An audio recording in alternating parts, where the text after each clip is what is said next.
Good morning, my dear students.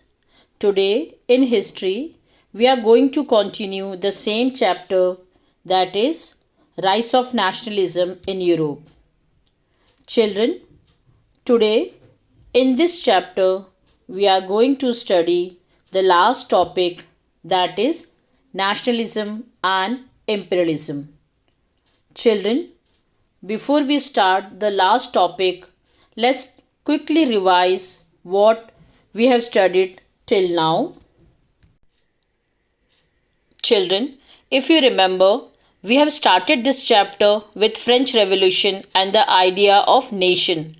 And there we have studied about how during the 19th century nationalism emerged as a force which led to the emergence of nation state in place of multinational dynastic empires of Europe.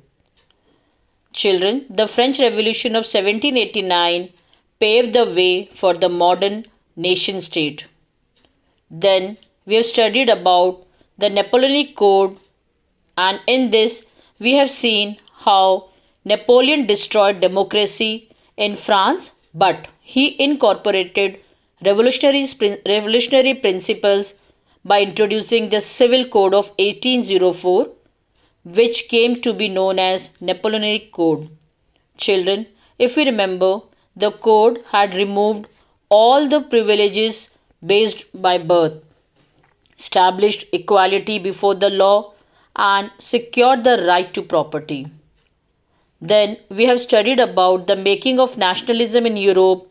In this, we have seen how Germany, Italy, and the Switzerland were divided into kingdoms, duchies, and cantons in the mid 18th century, whose rulers had their autonomous territory.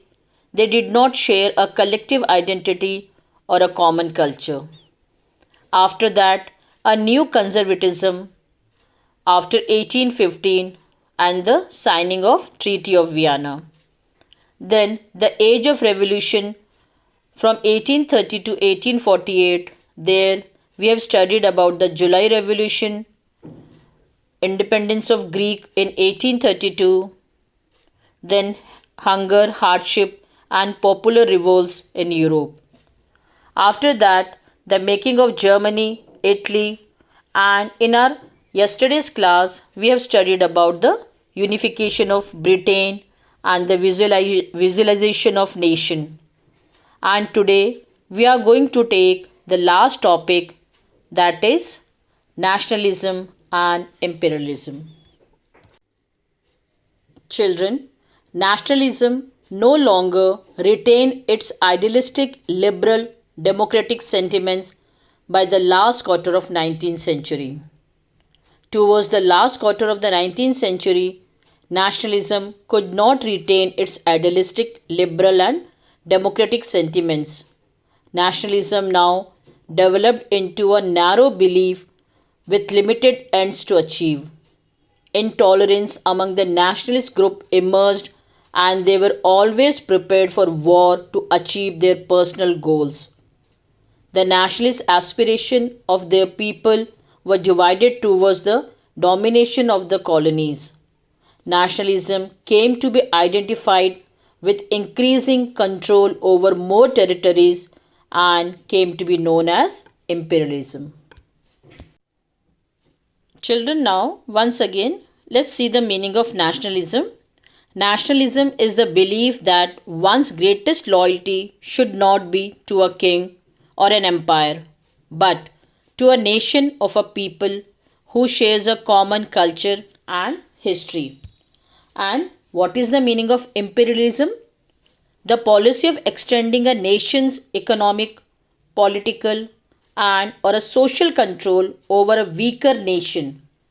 The policy of extending territory or establishing dominance over another nation, we call it as a imperialism. Children, the most serious source of nationalist tension in Europe after 1871 was the area called the Balkans. Now, children, we will study how the Balkan issue was one of the major factors responsible for the First World War.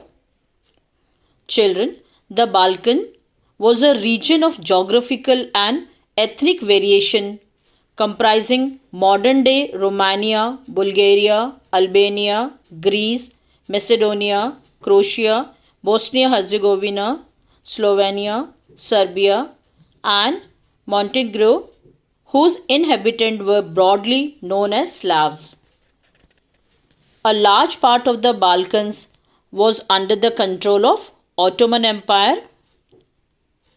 The spread of the idea of romantic nationalism in the Balkans together with the disintegration of Ottoman Empire made this region very explosive. All through the 19th century, the Ottoman Empire had sought to strengthen itself through the modernization and internal reforms, but with very little success. The Ottoman Empire could not do much to integrate these regions. As a result, most of the European subject nationalities broke away from the Ottoman Empire's control and declared their independence. The Balkan people based their claim to be independent on the basis of nationality. They referred the examples from history as a proof that they were once independent and were subjugated by foreign powers. Therefore, they thought of their struggle as an attempt to win back their lost independence. Because of this development, various other Slavic nationalities also struggled to define their identity and independence, which made the Balkan a region of severe conflicts. At the same time, they were jealous of each other and wanted to gain more territory at the expense of the others. Matters were further complicated because the Balkans also became the scene of big power rivalry. During this period, there was intense rivalry among the European powers over trade and colonies, as well as naval and military might. These rivalries were very evident in the way the Balkan problem unfolded. Each power, Russia, Germany, England, was keen on countering the hold of the other power over the Balkans and extending its own control over the area. This led to the series of wars in the region and finally the First World War.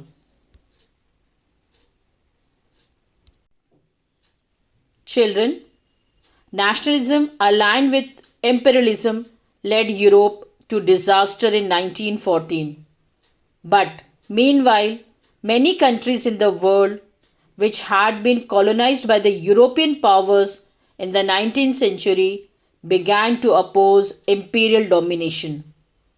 The anti imperial movements that developed everywhere were nationalist, in the sense that they all struggled to form independent nation states and were inspired by a sense of collective national unity and fought against imperialism.